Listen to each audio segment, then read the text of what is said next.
Licence எடுங்க. Helmet போட்டிருந்த கூட 1000 ரூபாய் ஃபைன் அடிக்காங்க. ஹெல்மெட் போட்டிருந்த ஆமா 1000 ரூபாய் ஃபைன் அடிக்காங்க. அது ஒரு எதிர்ப்பு. அக்டோபர் 26 போக்குவரத்து விதி மீறலுக்கான புதிய அபராதம் விதிக்கும் புதிய மோட்டார் வாகன சட்டம் அமலுக்கு வந்துச்சு.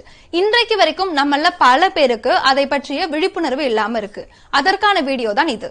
காப்பீடு செய்யாத வாகனம், அதாவது இன்சூரன்ஸ் இல்லாத வாகனத்தை பயன்படுத்தினால் 4000 ரூபாய் அபராதம்.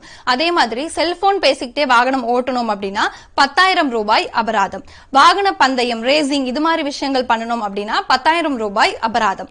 மாசு ஏற்படுத்துற வகையிலான வாகனங்களை பயன்படுத்தினோம் அப்படின்னா அதற்கும் 10,000 ரூபாய் அபராதம். வாகன சோதனையின் போது ஓட்டுநர் உரிமம் தரல அப்படின்னா 500 ரூபாயா இருந்த அபராதம் இப்பொழுது 1000 ரூபாயா மாற்றப்பட்டிருக்கு. அதே மாதிரி உங்களோட லைசன்ஸை நீங்க ரெனிவல் பண்ணல, அதாவது புதுப்பிக்கல அப்படின்னாலும் அதற்கான அபராதம் 500 ரூபாயிலிருந்து 1000 ரூபாயாக மாற்றப்பட்டிருக்கு.